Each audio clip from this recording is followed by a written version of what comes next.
Selamat malam Bapak dosen dan teman-teman semua. Kami dari kelompok 12 ingin memaparkan materi kami tentang ruang lingkup auditing sektor publik. Sebelum kami memaparkan materi kami akan memperkenalkan nama kami masing-masing, yaitu saya Ruben Katoda, absen 6. Yang kedua ada Erminia Verena Jamu, absen 19. Yang ketiga ada Noviana Lelelaka, absen 31. Di sini saya sebagai pemateri pertama akan melanjutkan, yaitu ada pengertian audit sektor publik. Audit sektor publik merupakan suatu investigasi independen terhadap aktivitas khusus.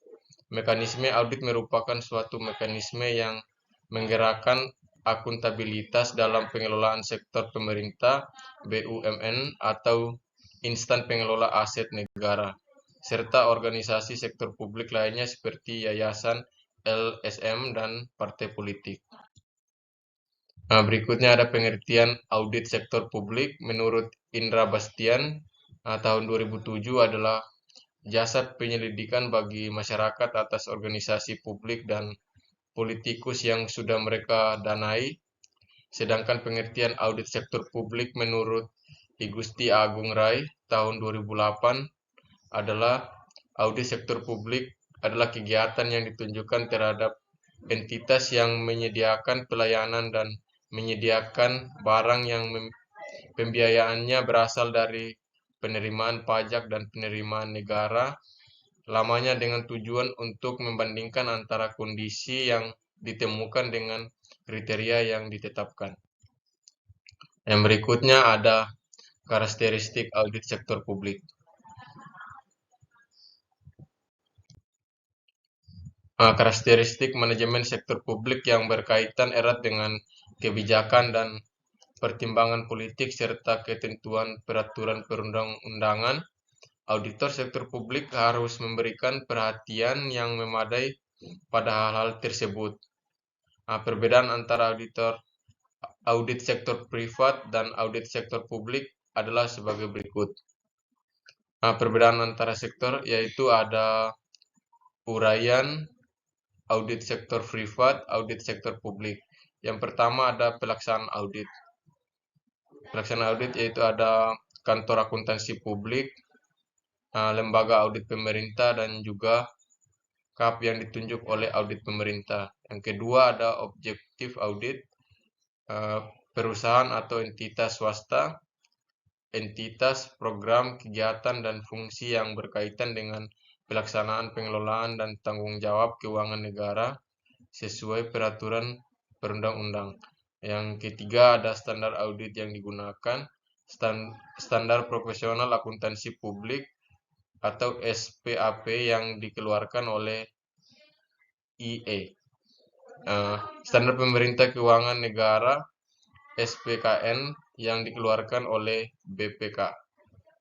Kepatuhan terhadap peraturan perundang-undangan tidak terlalu dominan dalam audit. Merupakan faktor dominan karena di sektor publik sangat dipengaruhi peraturan perundang-undang. Yang berikutnya ada jenis-jenis audit sektor publik. Yang pertama itu ada audit keuangan, yang kedua kinerja audit, yang ketiga audit dengan tujuan tertentu. Baik, saya akan melanjut presentasi dari Ruben. Yang berikut ada audited keuangan sektor publik. Yang pertama ada siklus audit keuangan sektor publik. Yang kedua teknik audit keuangan sektor publik. Audit kinerja sektor publik. Jenis-jenis audit kinerja. Yang pertama audit ekonomi dan efisiensi. Ekonomi mempunyai arti biaya terendah, sedangkan efisiensi mengacu pada rasio terbaik antara output dengan biaya atau input. Karena output dan biaya diukur dalam unit yang berbeda, maka efisiensi dapat terwujud ketika dengan sumber daya yang ada dapat dicapai output yang memaksimalkan atau output tertentu dapat dicapai dengan sumber daya yang sekecil-kecilnya. Audit ekonomi dan efisiensi bertujuan untuk menentukan jenis-jenis audit kinerja. Yang Kedua, audit efektivitas atau program. Efektivitas berkaitan dengan pencapaian tujuan. Audit efektivitas atau audit program bertujuan untuk yang pertama, tingkat pencapaian hasil atau manfaat yang diinginkan. Yang kedua, kesesuaian hasil dengan tujuan yang ditetapkan sebelumnya. Yang ketiga, apakah suatu entitas telah mematuhi peraturan yang terkait dengan pelaksanaan program. Yang berikut standar audit kinerja sektor publik. Dalam melaksanakan suatu audit, diperlukan standar yang akan digunakan untuk menilai mutu pekerjaan audit yang dilakukan. Standar tersebut memuat persyaratan minimum yang harus dipenuhi oleh seorang auditor dalam melaksanakan tugasnya. Di Indonesia, standar audit pada sektor publik adalah Standar Pemeriksaan Keuangan Negara atau SPKN yang dikeluarkan oleh Badan Pemeriksaan Keuangan atau BPK. Standar-standar yang menjadi pedoman dalam audit kinerja menurut SPKN adalah sebagai berikut. Yang pertama, standar umum. Yang kedua, standar pelaksanaan audit kinerja. Yang ketiga, standar pelaporan audit kinerja. Yang berikut adalah tahapan-tahapan audit kinerja. Yang pertama, tahapan perencanaan atau survei pendahuluan. Tujuan utama survei pendahuluan adalah untuk memperoleh informasi yang bersifat untuk mengenai semua bidang dan aspek dari entitas di audit serta kegiatan dan kebijakan entitas dalam waktu yang relatif singkat. Hasil survei pendahuluan berguna untuk memberikan pertimbangan mengenai perlu atau tidaknya audit dilanjutkan ke tahap penguji terinci. Kegiatan sepenuhnya pendahuluan.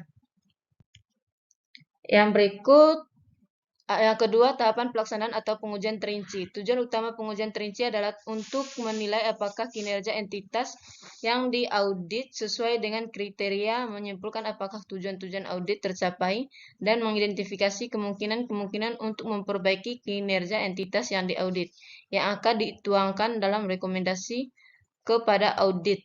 Kegiatan pengujian terinci.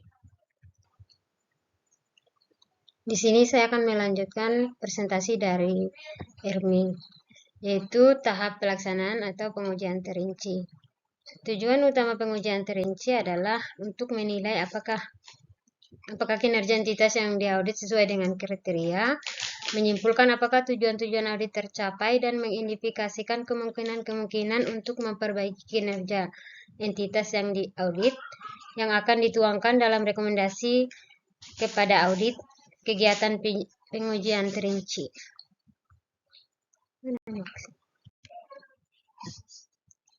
Tahap-tahap audit yang ketiga itu tahap tindak lanjut. Tujuan utama tindak lanjut audit adalah untuk meyakinkan auditor bahwa audit telah memperbaiki kelemahan yang telah diidentifikasi. Kegiatan tindak lanjut dapat dibagi menjadi 3 tahapan. Yang pertama, pemutakhiran, update informasi, tindak lanjut di kantor, dan tindak lanjut di lapangan.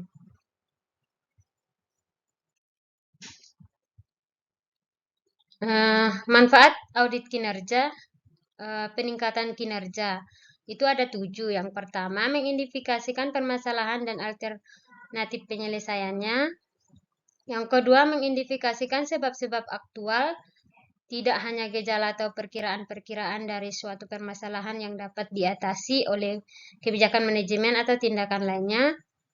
Yang ketiga, mengidentifikasikan peluang atau kemungkinan untuk mengatasi keborosan atau ketidakefisien. Yang keempat, mengidentifikasikan kriteria untuk menilai pencapaian tujuan organisasi. Yang kelima, melakukan evaluasi atas sistem pengendalian internal. Yang keenam, menyediakan jalur komunikasi antara tataran operasional dan manajemen. Ketujuh, melaporkan ketidakberesan. Di sini manfaat yang kedua, yaitu peningkatan akuntabilitas publik. Pada sektor publik, audit kinerja dilakukan untuk meningkatkan akuntabilitas berupa perbaikan tanggung-jawaban manajemen kepada lembaga perwakilan, pengembangan bentuk-bentuk laporan akuntabilitas, perbaikan indikator kinerja, perbaikan perbandingan kinerja antara organisasi sejenis yang diperiksa, serta penyaji informasi yang lebih jelas dan informatif, tanggung jawab pengelolaan program, kegiatan, fungsi, atau organisasi secara ekonomis, efisien, dan efektif. terletak pada manajemen eksklusif. Selanjutnya, manajemen dalam hal ini, pemerintahan bertanggung jawab untuk memberikan laporan kinerja atas pelaksanaan program kegiatan, fungsi, atau organisasi. Audit dengan tujuan tertentu. Audit pemeriksaan dengan tujuan tertentu adalah pemeriksaan yang tidak termasuk dalam pemeriksaan keuangan dan pemeriksaan kinerja audit operasional. Sesuai dengan definisinya, jenis audit ini dapat berupa semua jenis audit selain audit keuangan dan audit operasional. Dengan demikian, dalam jenis audit tersebut termasuk diantaranya audit ketaatan dan audit investigatif. Audit dengan tujuan tertentu, yang pertama ada audit ketaatan. Audit ketaatan adalah audit yang dilakukan untuk menilai kesesuaian antara kondisi pelaksanaan kegiatan dengan peraturan perundang-undangan yang berlaku. Kriteria yang digunakan dalam audit ketaatan adalah peraturan perundang-undangan yang berlaku bagi audit. Perundang-undangan di sini diartikan bahwa dalam arti luas, termasuk ketentuan yang dibuat oleh yang lebih tinggi dan dari luar audit asal yang berlaku bagi audit yang dibentuk medianya tertulis maupun tidak tertulis. Yang kedua, ada audit investigatif. Audit investigatif adalah audit yang dilakukan untuk membuktikan apakah suatu indikasi penyimpangan, kecurangan, apakah memang benar terjadi atau tidak terjadi. Jadi fokus audit investigatif adalah membuktikan apakah benar kecurangan telah terjadi. Dalam hal dugaan kecurangan terbukti, audit investigatif harus dapat diidentifikasikan pihak yang harus bertanggung jawab atas penyimpangan kecurangan tersebut. Terima kasih. Enggak harus. Belum dijeda. Oh, anjir.